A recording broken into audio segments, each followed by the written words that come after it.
Halo Sumatera Utara, selamat siang pemirsa. Sumatera Utara hari ini kembali hadir menjumpai Anda edisi Selasa 25 Juli 2023. Kali ini bersama saya Ahmad Rafiq. Seperti biasa pemirsa, informasi teraktual telah dihimpun oleh tim redaksi kami. Dan inilah Sumatera Utara hari ini selengkapnya.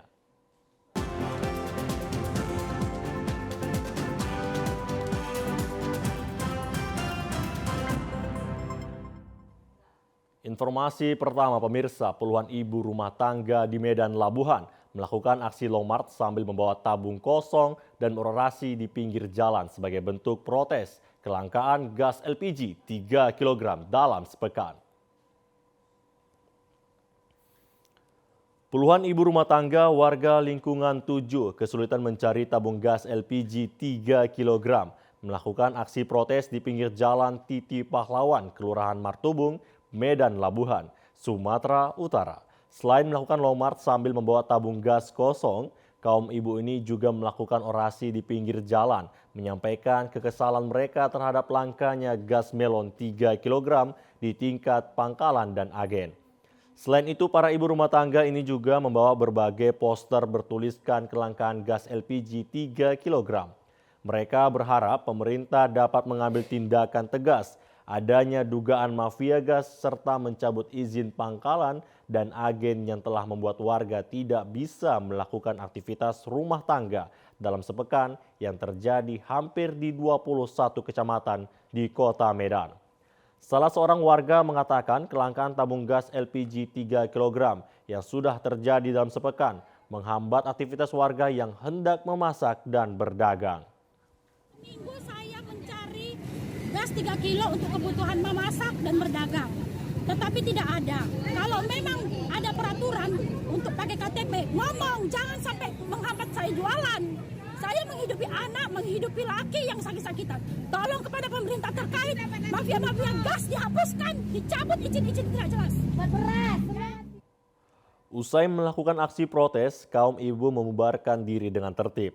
Jika pemerintah dalam Pertamina tidak kunjung menangani kelangkaan ini, maka warga akan melakukan aksi dengan membawa massa yang lebih banyak ke depo Pertamina di Medan Labuhan.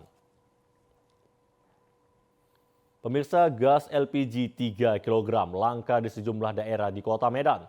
Namun, area manajer Pertamina Patra Niaga Sumbagut menjelaskan dari data yang dimiliki tidak ada kelangkaan terjadi di pasaran. Justru tren penyaluran LPG 3 kg mengalami peningkatan. Kota Medan dikabarkan mengalami kelangkaan gas LPG 3 kg di pasaran. Berdasarkan pantauan di 2 kecamatan di Kota Medan, yaitu Kecamatan Medan Polonia dan Medan Denai, sejumlah pangkalan gas LPG 3 kg terlihat tutup.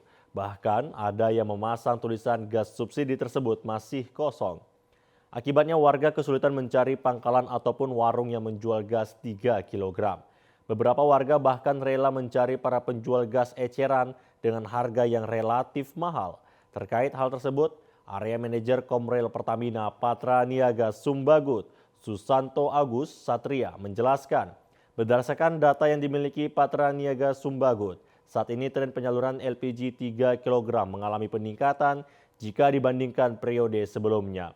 Terkait informasi kelangkaan di pasaran, ia menambahkan ada dugaan penyalahgunaan distribusi dari pangkalan LPG ke masyarakat yang tidak berhak, di antaranya dalam sektor usaha. Untuk mengatasi hal tersebut, sesuai dengan keputusan Menteri Energi dan Sumber Daya Mineral agar LPG subsidi tepat sasaran, agar dilakukan registrasi dan verifikasi pangkalan. Hingga saat ini untuk wilayah Sumatera Utara sudah hampir 70% dari 13.000 pangkalan yang telah registrasi dan diverifikasi. Jadi yang dapat saya sampaikan bahwa tidak ada pengurangan penyaluran. Yang ada malah ada trennya sekarang adalah penyaluran itu naik.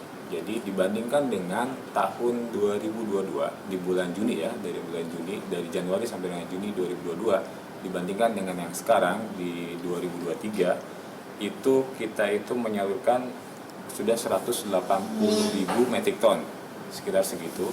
Sedangkan di tahun 2022 itu hingga Juni itu 175.000 metrik ton. Jadi sudah, kalau dari tren penyaluran ini kita sudah naik terus. Nah, Lalu kan sekarang ada yang mengeluhkan nih, ada untuk mendapatkan LPG 3 kg. Nah, yang dapat saya tekankan di sini adalah bagaimana penyaluran ini harus tepat sasaran. Ya.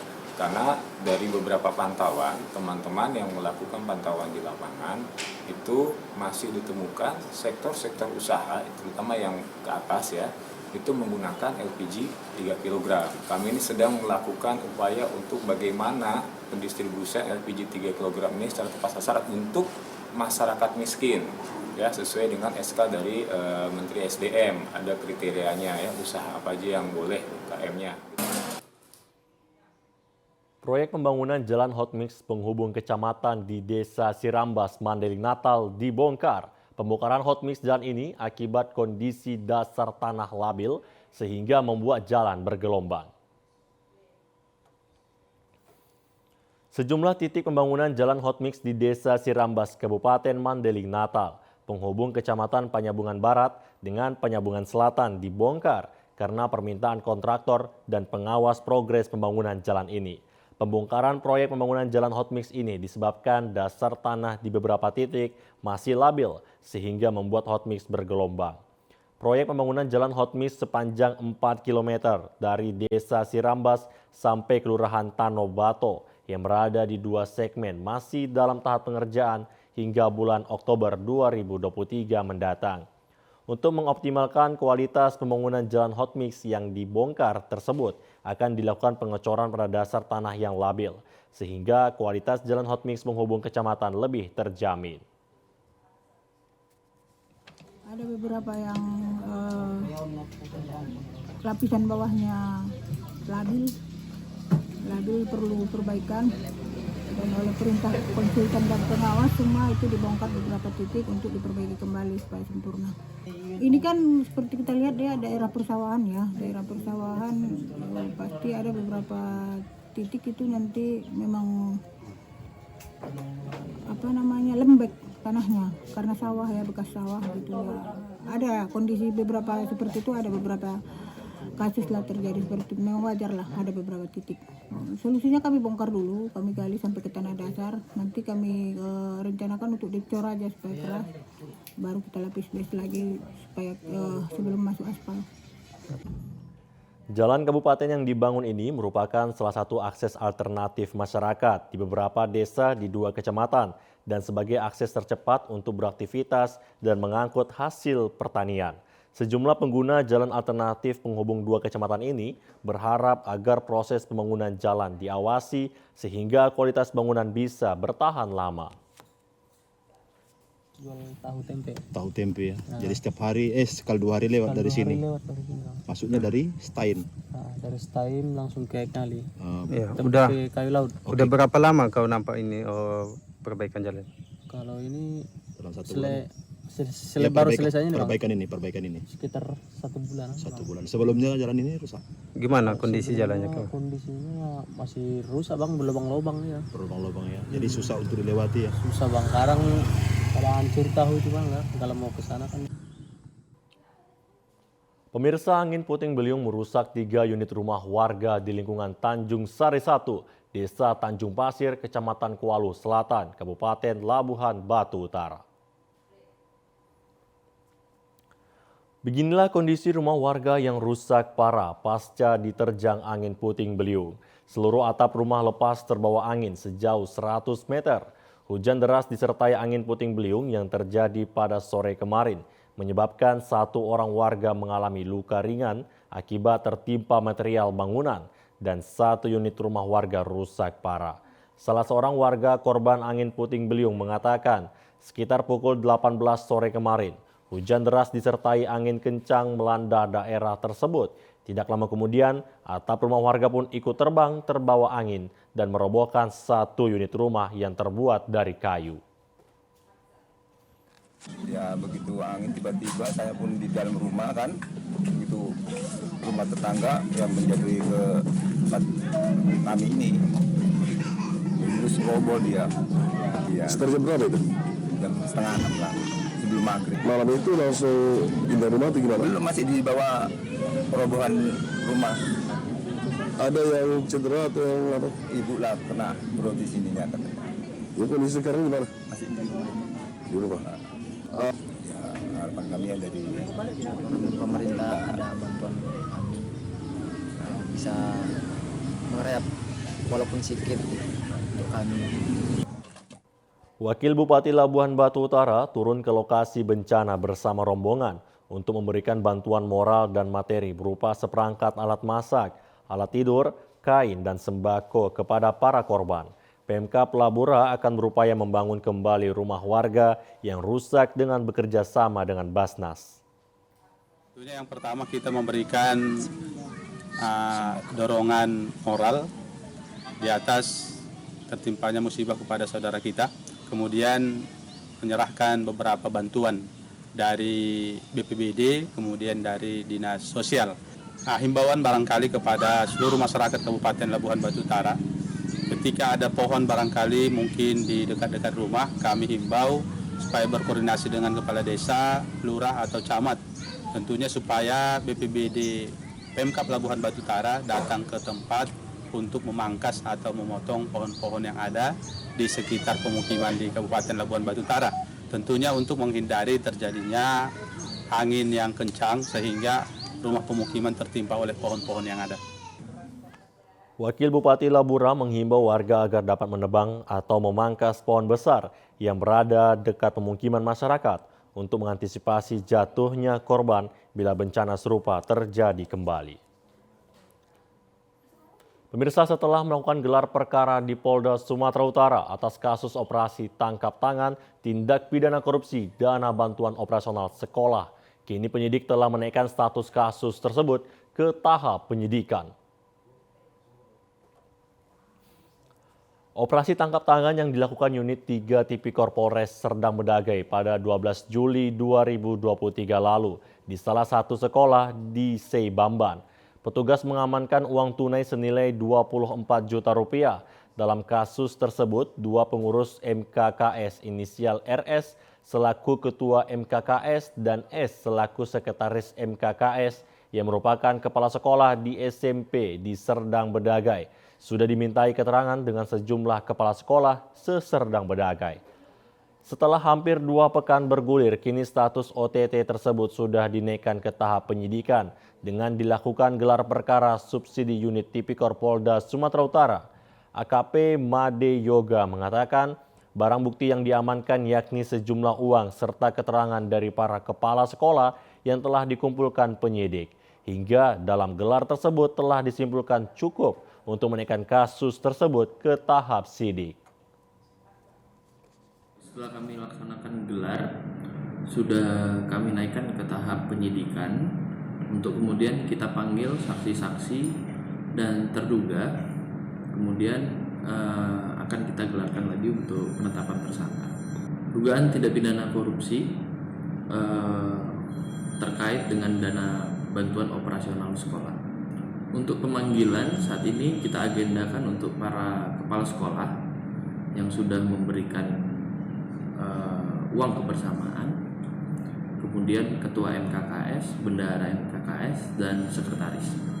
Kita tetap berkoordinasi dengan Subdit Tipikor, Ditkrimsus Polda Sumut, termasuk melaksanakan gelar kita di sana. Kasat Reskrim Polres Serdang Bedagai AKP Made Yoga mengatakan dalam waktu dekat penyidik akan melakukan gelar perkara kembali untuk menetapkan tersangka pada kasus tersebut. Tidak menutup kemungkinan penetapan tersangka tidak hanya di jenjang kepala sekolah, melainkan atasan langsung seperti kepala bidang dan lainnya.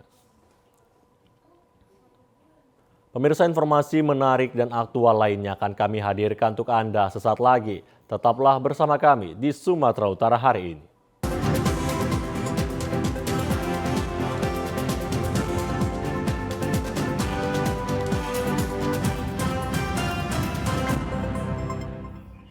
Terima kasih pemirsa, Anda kembali lagi bersama kami di Sumatera Utara hari ini. Sidang kedua tim koordinasi pengelolaan sumber daya air TKPSDA wilayah Sunggal Alas Singkil digelar dengan agenda pembahasan evaluasi matriks rencana aksi pengelolaan sistem informasi hidrologi, hidrometeorologi, dan hidrogeologi wilayah Alas Singkil di Medan kemarin.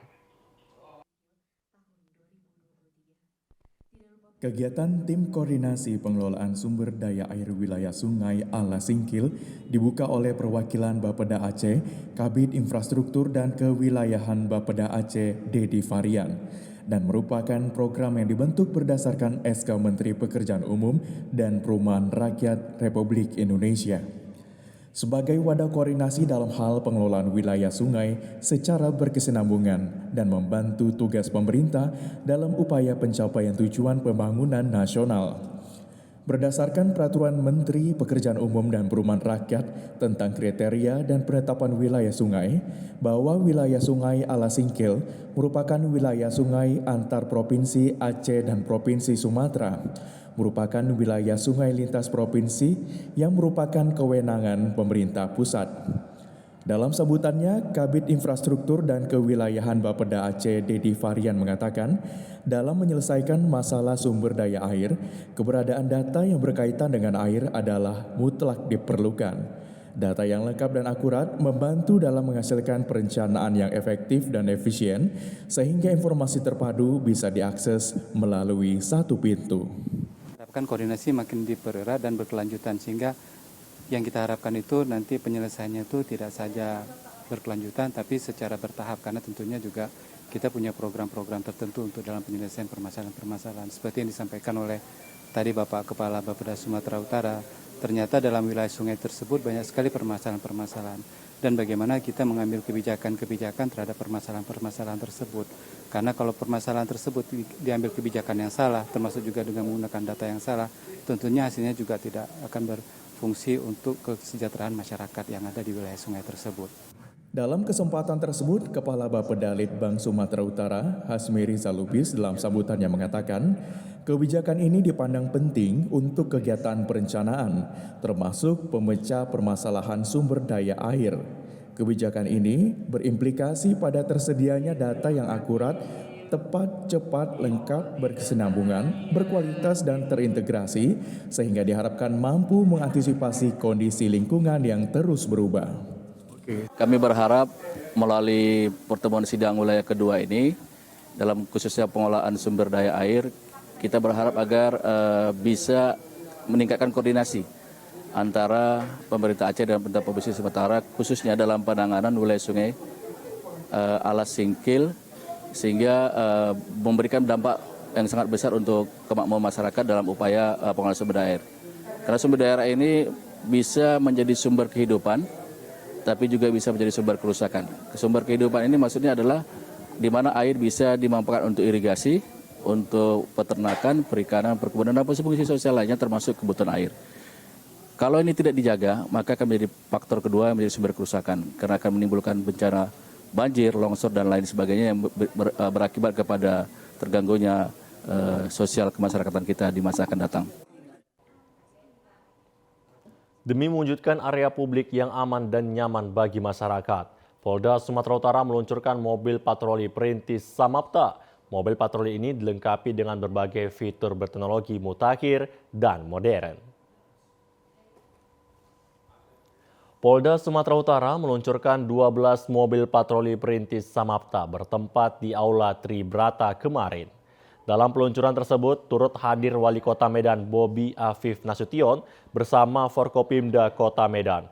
Inovasi mobil patroli tersebut dilengkapi dengan fitur-fitur canggih berupa teknologi pemantauan yang dilengkapi kamera high definition, sensor deteksi kendaraan, serta perekam data.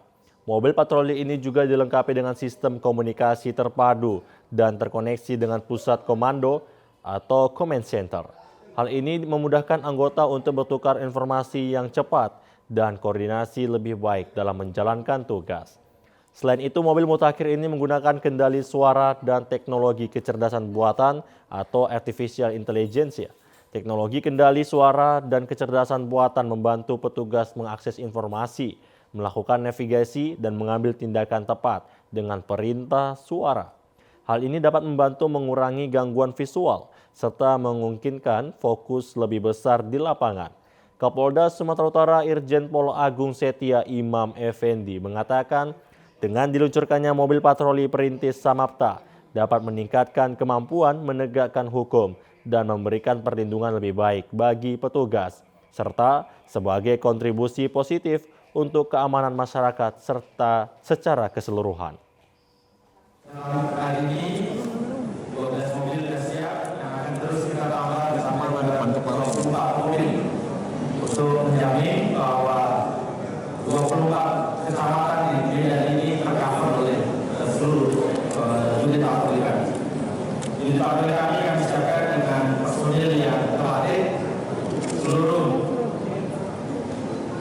zona yang menjadi tanggung jawab akan dipimpin oleh perwira besar Akpol yang saya harap bisa memobilisasi kegiatan dan operasional mobil ini.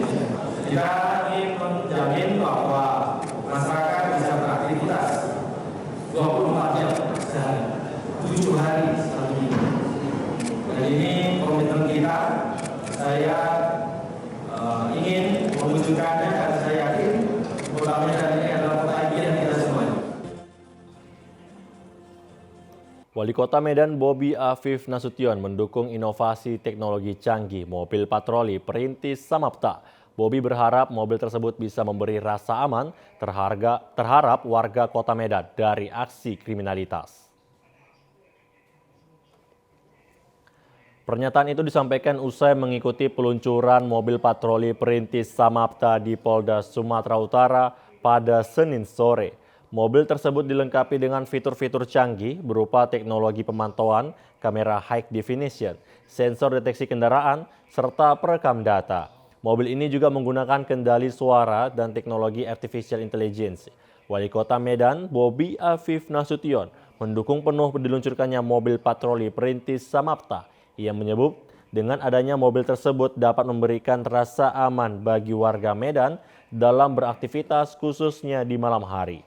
Wali Kota berharap pihak kepolisian rutin melakukan patroli untuk meminimalisir tindakan kriminal yang kian meresahkan masyarakat dan bisa mengganggu roda perekonomian khususnya di Kota Medan. Tentunya pertama terima kasih Pak Kapolda Sumatera Utara, inovasi yang diluncurkan hari ini mudah-mudahan membantu Kota Medan, masyarakat Kota Medan misalkan tentram, damai, nyaman, khusus untuk nanti apalagi pelaku ekonomi dan seluruh masyarakat Kota Medan. Yang pasti kalau ditanya harapannya gimana caranya biar buat Kota Medan aman, nyaman. Tentunya kami dari pemerintah Kota Medan juga sudah melakukan beberapa kegiatan dan juga dari harapan kita dari masyarakat Kota Medan tentunya khususnya untuk penindakan yang saya sampaikan selama ini juga apakah itu tindakan tegas atau yang lainnya, tentunya ini yang sama-sama kita harapkan. Pemirsa, Komisi Pemilihan Umum Serdang Bedagai saat ini masih melakukan verifikasi administrasi hasil perbaikan syarat bacalon anggota DPRD Serdang Bedagai. Verifikasi dokumen bacalon tersebut diantaranya surat keterangan bebas narkoba, berkelakuan baik, serta dokumen pendukung lain seperti KTP, kartu keluarga, serta ijazah SMA. Dalam hal ijazah jenjang SMA dan SMK, KPU harus melakukan klarifikasi ke Dinas Pendidikan Serdang Bedagai. Sementara ijazah Madrasah Aliyah akan dilakukan klarifikasi Kementerian Agama. Untuk dokumen lainnya, jika KPU mendapat keraguan, maka akan dilakukan klarifikasi lanjut ke instansi berwenang. Komisioner KPU Serdang Bedagai, Ardiansah Hasibuan, menambahkan, dalam tahap verifikasi ini, KPU belum dapat menyimpulkan temuan apa yang dirasa janggal karena proses masih berjalan. Namun Ardiansah memastikan akan menjalankan tahapan verifikasi dokumen ini secara objektif dan efisien. Ya, misalkan untuk ijazah SMA, jika kita merasa ragu terhadap keabsahan atau kebenaran ijazah tersebut, maka kita bisa melakukan klarifikasi ke instansi yang berwenang, misalkan ke Dinas Pendidikan Provinsi ya yang ada di Serampa. Terus juga kalau itu ijazahnya dari sekolah agama, maka kita bisa konfirmasi ke Kementerian Agama untuk mendapat informasi kebenaran dari dokumen atau ijazah yang bersangkutan.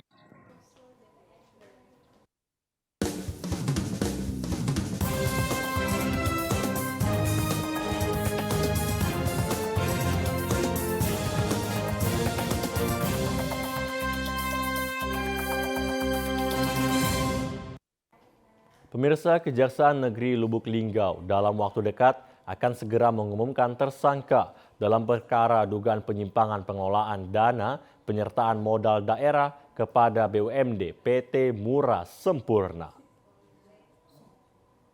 Penanganan kasus dugaan penyimpangan dalam kegiatan pengelolaan dana penyertaan modal daerah dari pemerintah Kabupaten Musirawas kepada Badan Usaha Milik Daerah atau BUMD PT Murah Sempurna tahun anggaran 2021 sebesar 10 miliar rupiah masuk dalam tahap penyidikan. Kepala Kejaksaan Negeri Lubuk Linggau Riyadi Bayu Kristianto menerangkan pihaknya cukup serius menyelesaikan perkara ini. Bahkan bulan Maret lalu, tim pidana khusus Kejaksaan Negeri Lubuk Linggau akan mengumumkan tersangka. Namun lantaran ada beberapa persoalan teknis penetapan tersangka perkara kasus dugaan penyimpangan dalam kegiatan pengelolaan dana penyertaan modal daerah di BUMD PT Murah Sempurna terpaksa ditunda. Melakukan penyidikan terhadap dugaan penyimpangan dalam kegiatan pengelolaan dana penyertaan modal daerah dari pemerintah Kabupaten Musirawas kepada BUMD PT Murah Sempurna tahun anggaran 2021. Dan untuk perkara ini kita sudah naikkan penyidikan dan kita sudah keluarkan surat perintah penyidikannya. Sementara itu, perkara yang tengah menjalani penuntutan di Pengadilan Tipikor kasus korupsi penyalahgunaan dana Desa Ngestiraya, Kecamatan Jayaloka tahun anggaran 2019 dan 2020 atas nama Herman Sawira senilai 898 juta rupiah. Dari Kota Lubuk Linggau, Ferry Setiawan TVRI Sumsel melaporkan. Pemirsa, informasi tadi mengakhiri perjumpaan kita di Sumatera Utara hari ini. Mewakili kerabat kerja yang bertugas, saya Ahmad Rafi mengucapkan terima kasih atas perhatian dan kebersamaan Anda. Selamat siang dan sampai jumpa.